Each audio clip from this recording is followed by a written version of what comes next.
Bienvenue à ce numéro du Journal des Journaux Paris du 8 au 14 juin 2026, un numéro que nous entamons avec un récurrent problème au Niger en général et à Niamey en particulier, c'est celui du foncier. À ce titre, ville de Niamey, fièvre foncière, quand l'héritage empoisonne les familles, titre dans sa rubrique Société, l'hebdomadaire Écho du Monde, qui constate que la pression démographique et le souci de trouver un toit afin de mettre à l'abri sa famille a créé une fièvre autour du foncier de la capitale et ses périphéries. Les cas des quartiers Bangoula, Niamey 2011 ou Cité Amira, bien que distincts, sont assez illustratifs pour expliquer la situation que vivent des citoyens qui sont soit empêchés d'accéder à leur héritage par refus de partage malgré la pertinence du droit coutumier ou à défaut du droit positif. Bangoula, cette localité située sur la route de Tillabéri, un village ravalé par la ville de Niamey pour donner un dilemme aux populations qui doivent désormais allier agriculture, lotissement et urbanisation selon le journal pour qui, derrière les sourires de façade et la sérénité affichée des habitants, un mal chronique ronge le litige foncier. Aujourd'hui que les champs sont devenus des parcelles, les plus grands aux mains de qui se trouve le domaine, refusent d'entendre raison et ça empoisonne la vie familiale, nous apprend l'hebdomadaire qui poursuit. Le cas de Bangoula n'est malheureusement pas isolé et unique, car à Niamey, la fièvre foncière a enfanté des escroqueries massives. En attendant, la paix sociale reste suspendue à des solutions dont seul l'État a le dos large pour essuyer les larmes de ces nombreux citoyens qui vivent l'injustice face à des hommes qui ont créé le chien-lit. Car rien ne vaut la paix et seul le respect des règles et des jugements sans état d'âme pourront panser les plaies que le sourire de certaines familles cache encore, conclut Écho du Monde. Lancement de la campagne de sensibilisation sur le dossier virtuel de transaction DVT, un outil de facilitation du commerce extérieur, titre dans les colonnes de sa parution en date du 12 juin, le quotidien privé L'Enquêteur.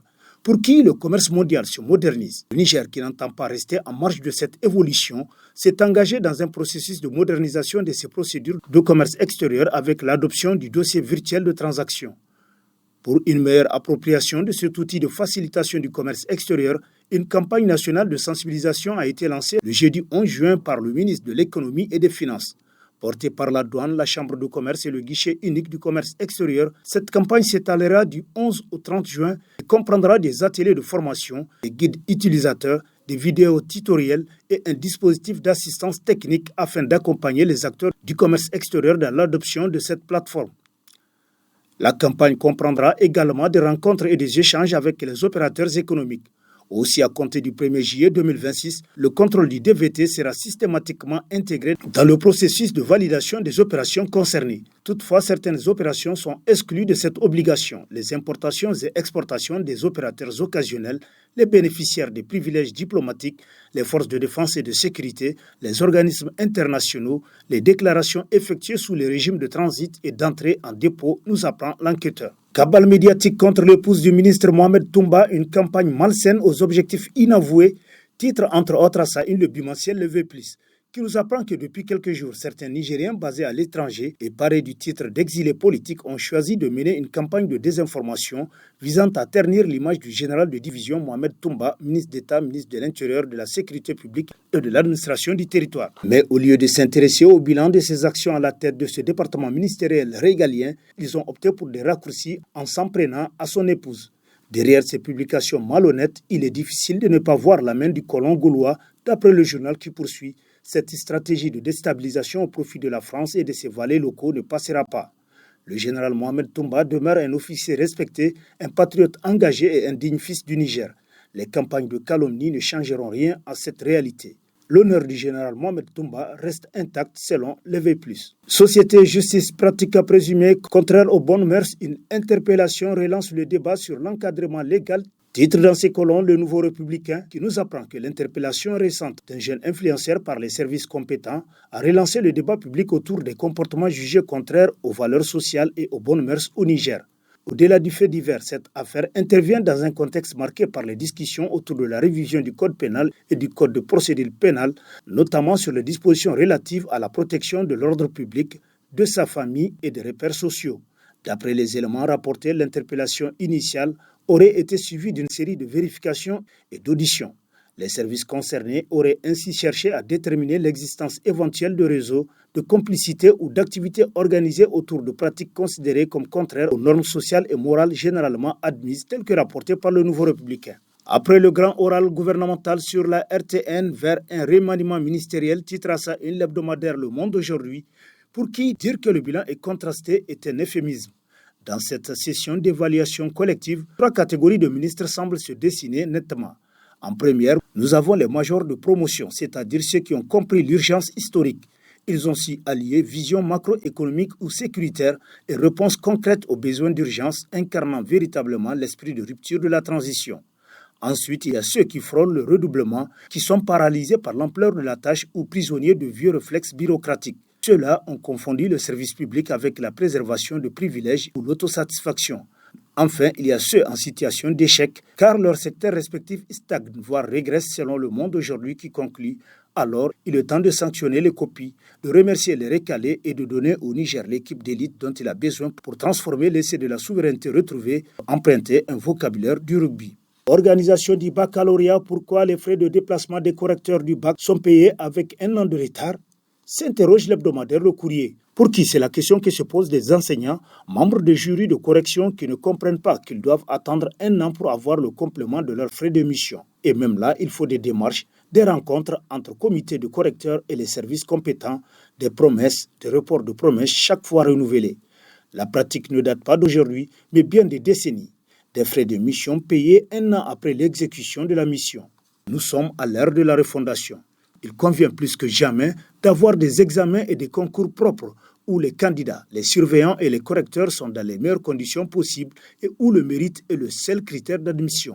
C'est ce qui permettrait d'avoir des personnes qualifiées et compétentes, des citoyens intègres et honnêtes dès à la base pour faire fonctionner les services, l'administration, que ce soit dans le public ou le privé, selon Le Courrier. Visite du président Tchani en Turquie, des domaines stratégiques de la coopération renforcée, titre à sa une l'hebdomadaire La Roue de l'Histoire Info, qui nous apprend qu'au cours du séjour de la délégation présidentielle nigérienne et des différentes rencontres, le président de la Turquie, Recep Tayyip Erdogan, a mis en avant la profondeur historique des relations entre les deux pays, qualifiant le Niger de pays ami et frère avec lequel la Turquie entretient des liens anciens et en constante consolidation.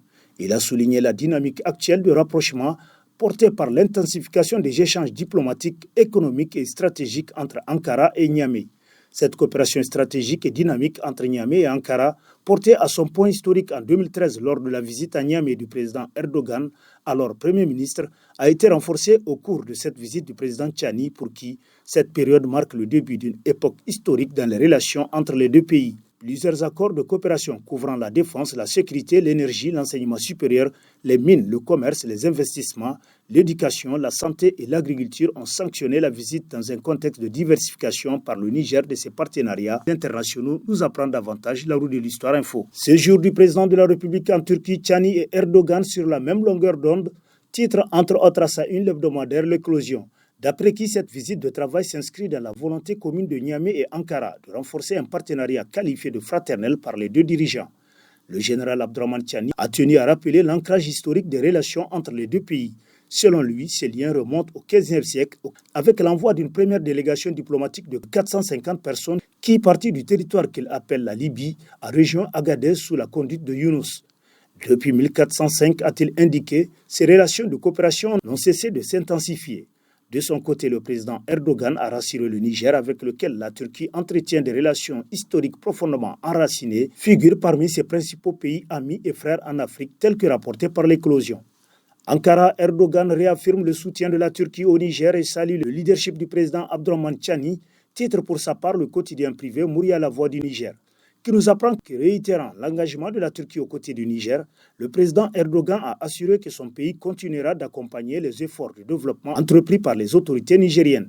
À l'issue des entretiens en tête-à-tête et des séances de travail élargies aux délégations des deux pays, les deux chefs d'État ont présidé une cérémonie de signature d'accords de coopération avant de s'adresser conjointement à la presse telle que rapportée par Mouria, la Voix du Niger. Relation Bénin-Niger, le temps de la construction de nos États et du continent a sonné, titrera dans ses colonnes l'hebdomadaire satirique Le Canard en furie. Pour qui ces visites et rencontres entre nos dirigeants doivent être multipliées au profit de nos peuples dans un élan de solidarité et de refondation.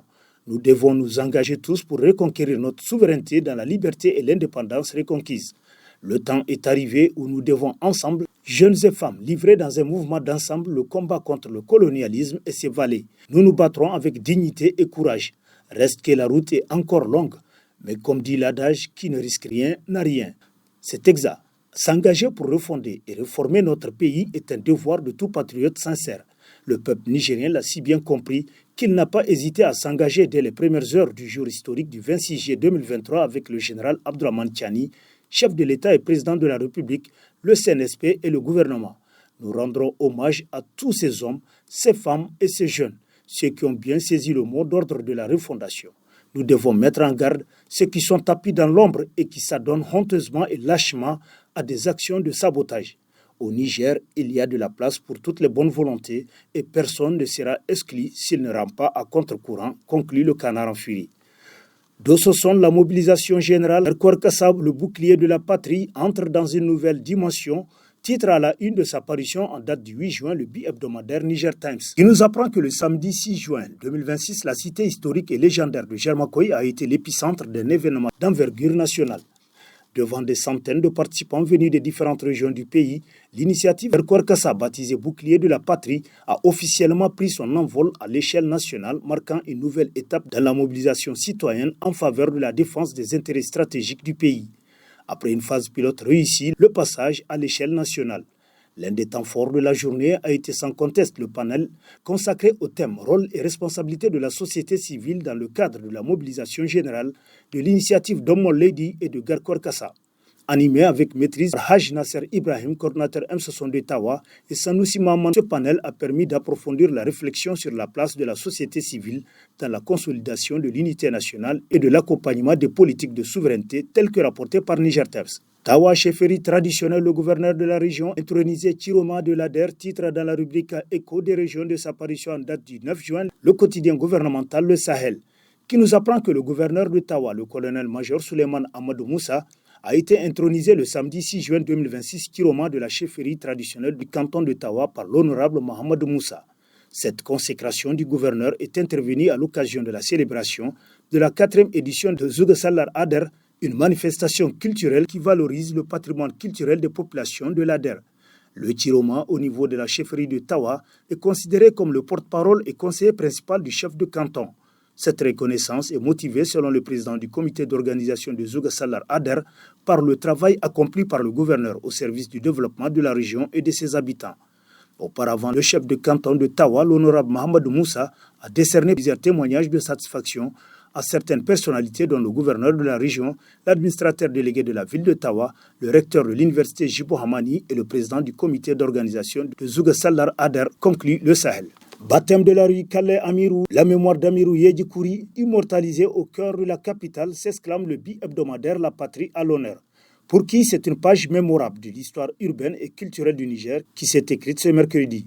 Dans une atmosphère empreinte de solennité, de fierté et d'émotion, les autorités municipales de Niamey ont procédé au baptême officiel de la grande artère reliant le grand marché à la place publique de l'hôtel de poste, jouxtant le château 5. Désormais, cette voie stratégique et hautement fréquentée portera le nom illustre de l'honorable chef Yedikouri, fondateur de la prestigieuse dynastie de Kale Amirou de Niamey. C'est un hommage vibrant rendu à un leader dont le nom reste synonyme d'autorité bienveillante, de cohésion sociale et d'ancrage culturel. Rendre hommage à l'Amirou Yedikouri, c'est rappeler à chaque citoyen que Niamey possède des racines profondes portées par des hommes d'exception, a confié au journal La Patrie à l'honneur, un des membres de la prestigieuse lignée des Calais. Et sur ce, prend fin le présent numéro de la revue de presse. Prochain rendez-vous, plaise à Dieu, dans une semaine, avec toujours la même passion de vous servir. Bonne lecture et au revoir.